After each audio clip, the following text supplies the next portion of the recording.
Hi there, this is Julie Willand, and welcome to the Zentangle Project Pack series. This lesson is part of Project Pack 6. Project Pack 6 is a playful series that brings focus and pays homage to one of the Zentangle Method's most important philosophies, no mistakes. Throughout this series, we will discuss, share thoughts and stories, and reveal some tricks to working with the no mistakes philosophy. We will do this as we tangle our way through covering the pages of a small journal. We will be working in custom-made Zentangle mini journals that are included in your Project Pack 6 materials. But if you don't have one, you can easily follow along these lessons with whatever materials you might have at home. We do recommend watching the introduction video to this series first, but the rest of the Project Pack 6 videos can be done in any order. Today I am working with my Zentangle mini journal. I have a black Micron 01, a white Jelly Roll 08, I've got my graphite pencil and my white charcoal pencil and some tortillons. So we're going to dive right in here today, opening up to a blank page in your journal. Doesn't have to be the same one as mine, and you might even have a journal with different ink splat patterns. Just find one that feels comfortable with you. And we're going to start with our Jelly Roll 08. Working in this black ink area. So I'm going to start with the tangled printemps, and we're going to be working with kind of a larger scale version of printemps.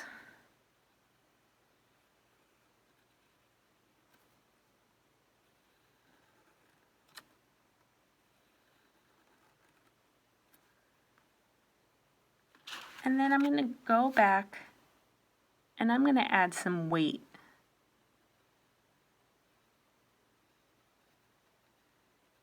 to these lines.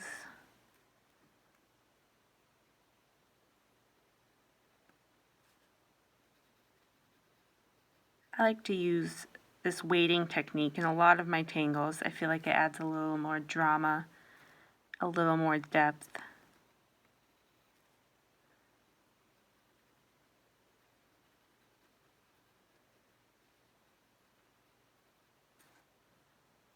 And I'm going to fill this entire space with printemps working towards the middle, but I'm going to stay within the limits of my black ink.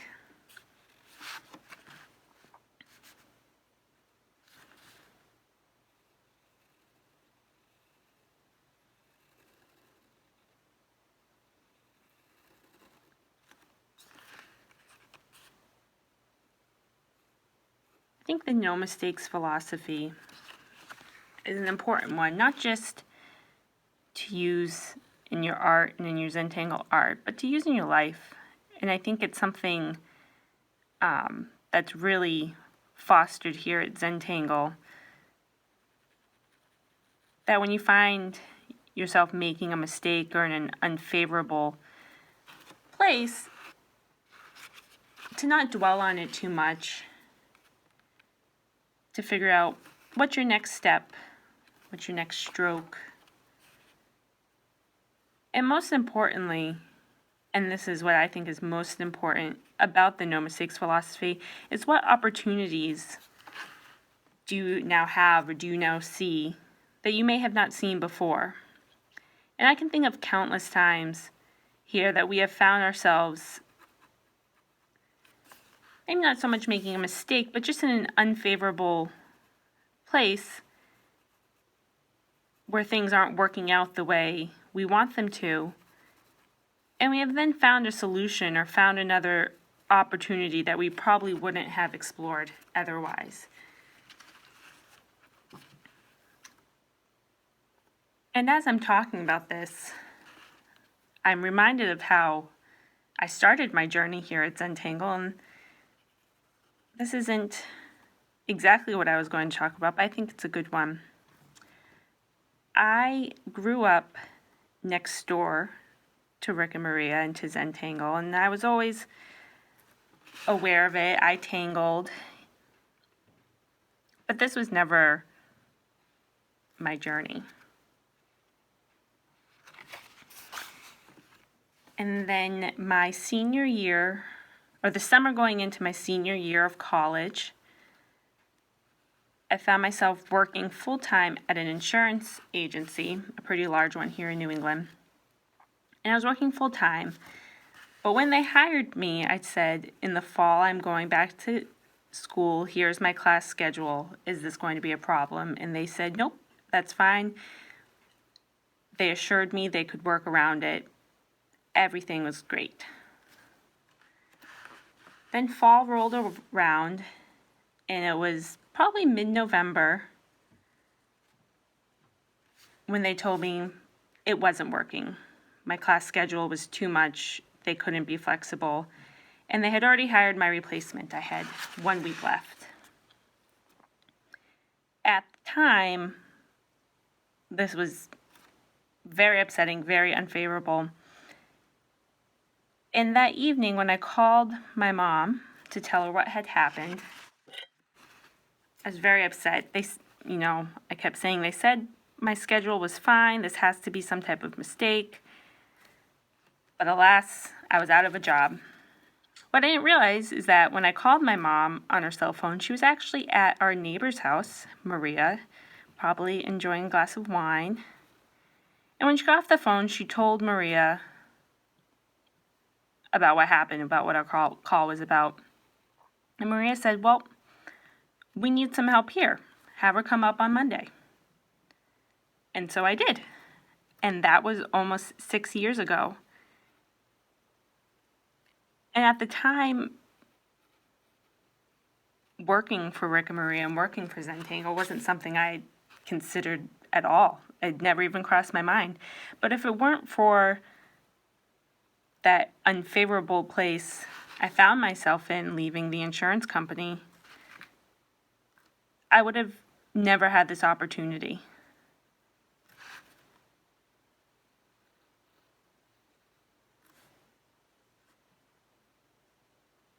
And I think it's really important to look at these obstacles that way, whether it be life, like my job, or whether it be in your Zentangle art, when a line goes somewhere that you don't want it to, when it doesn't go as planned, well, what options and opportunities do you have now because of that? And I think if you take anything away from this philosophy, that should be it. And as you can see, I'm just about done filling my black space with my praying toms. It goes pretty quickly when you're working large.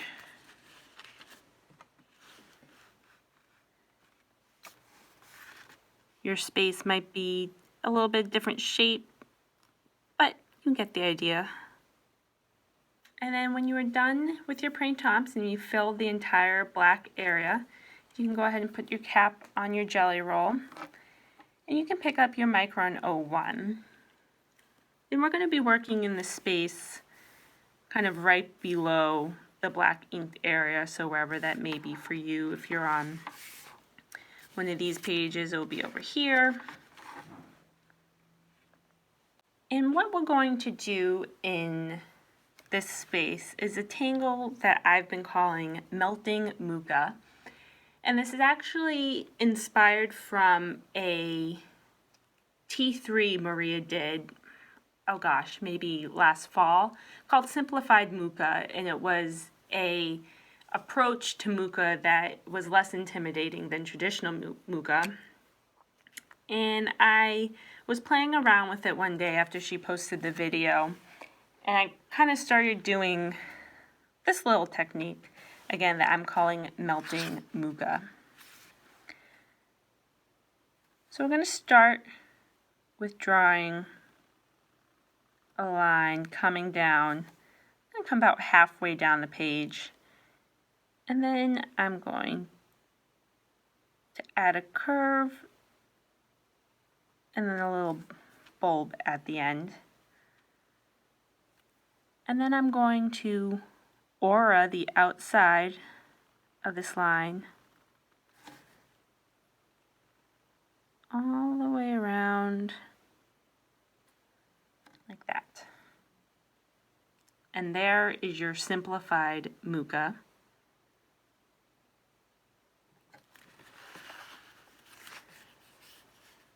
And then I'm going to add another one, but I'm going to aura this outside line that I just put down. And when I get up here, I'm going to go in the other direction.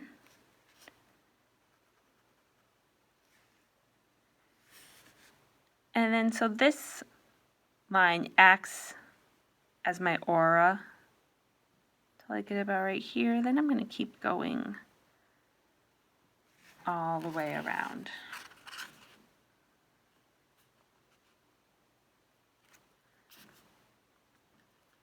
And then I'm going to go into this space here where these two diverge away from each other. And I'm going to aura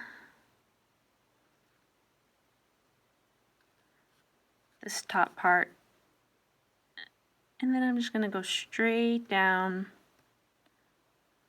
curving, creating a little bulb at the end and filling it in. And we're going to aura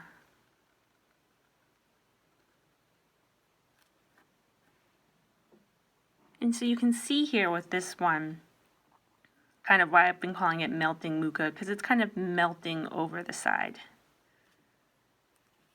I'm going to add another one here.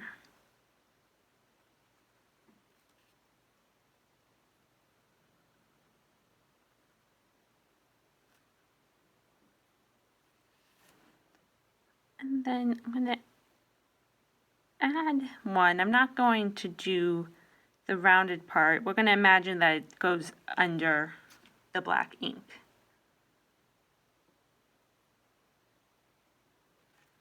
And then I'm going to do a melting one over here. I'm going to come down there.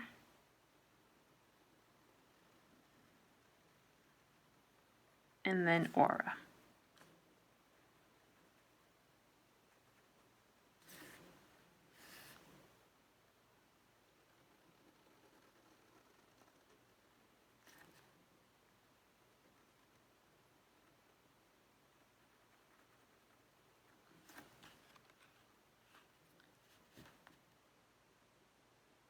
And what's great about this is that it can kind of just grow in any which way, any direction that you want.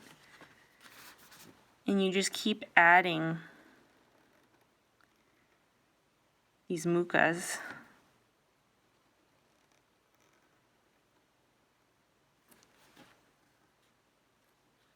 Melting over each other. Working from top to bottom. Or bottom to top. Basically, I want them to be reach the ends of the pages.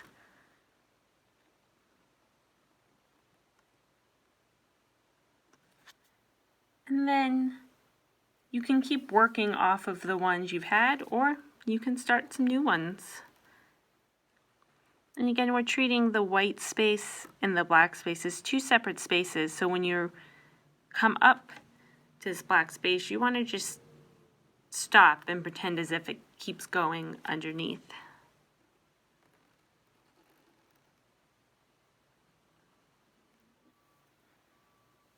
So I think I'm going to stop about right there with my melting muka, melting up and down the page.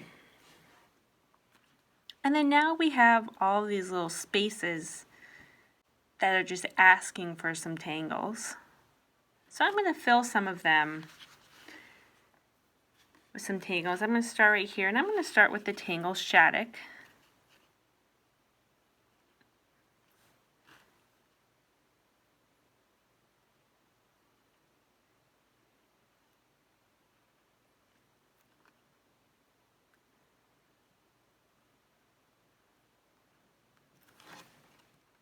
And you start by making these arched lines and then aura the inside of them till you get down to the corner.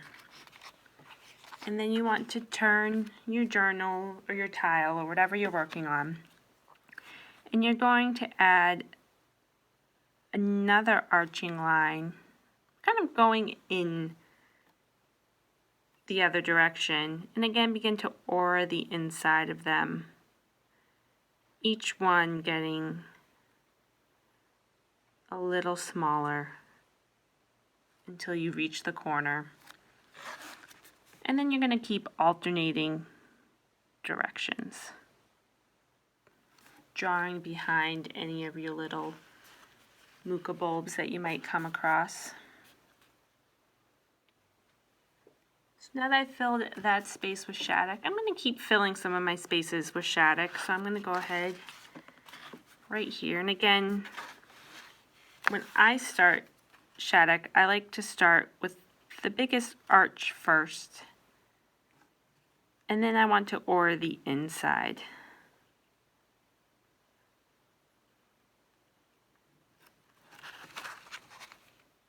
And again, the biggest arch first, and then aura the inside. And then I'm going to move over here in this section right here. I'm not going to draw Shattuck. I'm going to fill this space with Inzeppel, or Crazy Inzeppel. So I'm going to start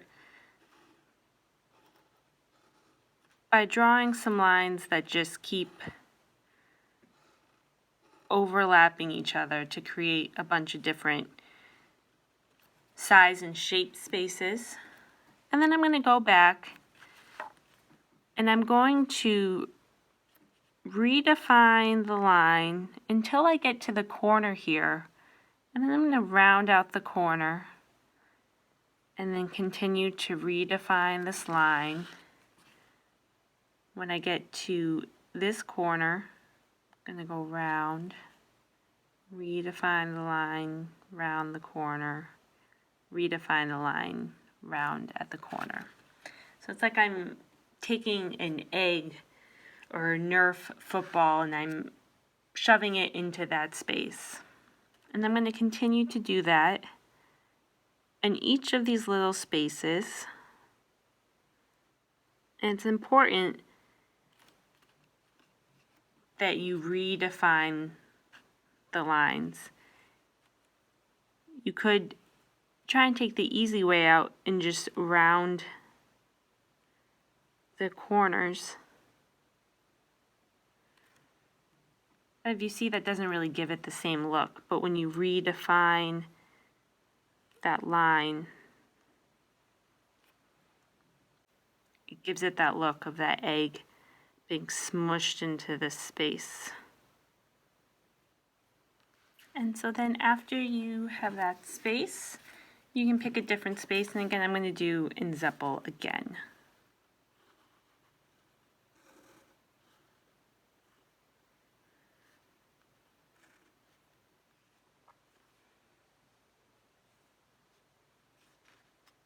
And I think I'm going to stop right there. You can always go in and fill in all these spaces with Shattuck or Inzeppel or any other tangle, tipple, poke root, poke leaf, any of those things would fit nicely in there. But I'm going to leave it there. I like the balance of the tangles in the white space. So now we're going to shade. And first I'm going to shade my praying toms up here, and I'm going to pick up my graphite. And usually we say you don't want to put a lot of graphite down on black areas, and that is true. I just want to give it a little bit of depth. So I'm going to go to this first praying toms that I put down, and I'm just going to add a little bit of graphite, like I said, just a little bit, very lightly, on the outside here. And then I'm going to do that same thing for all my praying toms. So it's kind of bringing the ones on top to the front and pushing the ones on bottom down, but just very lightly. It's almost not noticeable.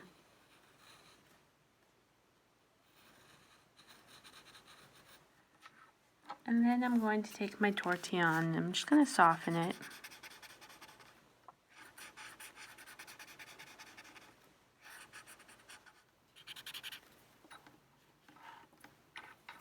And then I'm going to take my white charcoal pencil and I'm going to add some highlight over the weighted parts of my printemps. So I'm just going to add, I'm pretty light-handed, some right there, there. Wherever I've added weight,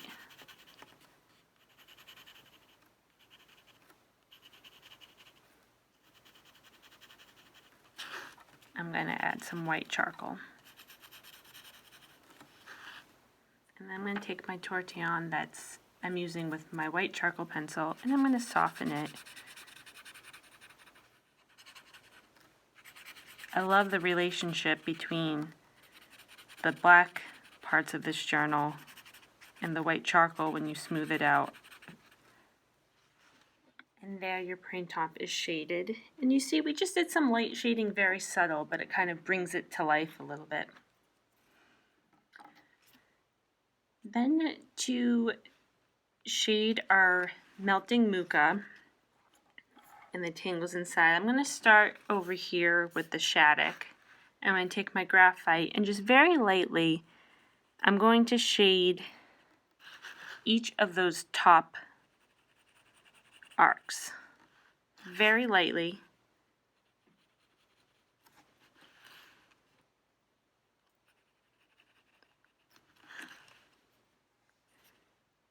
This tangle is fun to shade because you can really give it a lot of shape and dimension and life. And then I'm going to add some graphite on the edges here of my mica. And I'm going to be a little more heavy-handed. And then over where I have the unzipple, I'm going to do the same thing. I'm going to add a lot of graphite here.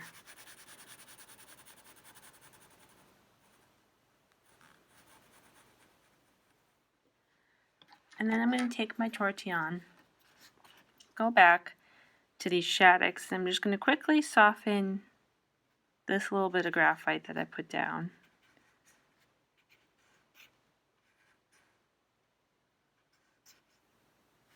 And then I'm going to go along the edges here. And I'm going to do the same thing over here with my unzipple. In these little ball spaces, you want to be sure that you still keep a little white in the middle so you get that contrast of light and dark. As our final active shading, I'm going to add a lot of graphite along this black ink area over my melting mica.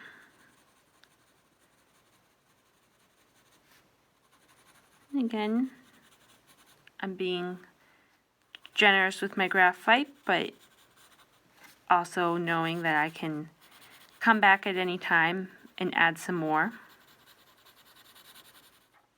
And then I'm going to use my tortillon to smooth it out and pull it out a little further.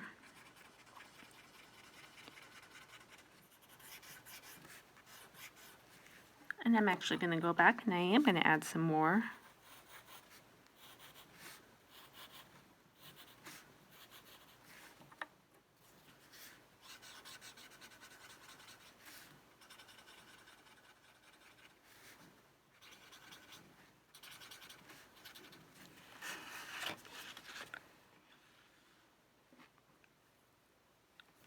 And by adding the shading there, it's almost as if the black part is coming over the melting mica.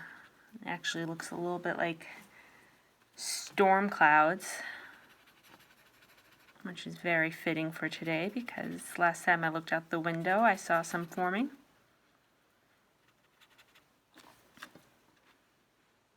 But there you have it. We've got printemps, melting muka, some shattuck, and zempel, and no mistakes. Thank you, everybody. Thanks for tangling along.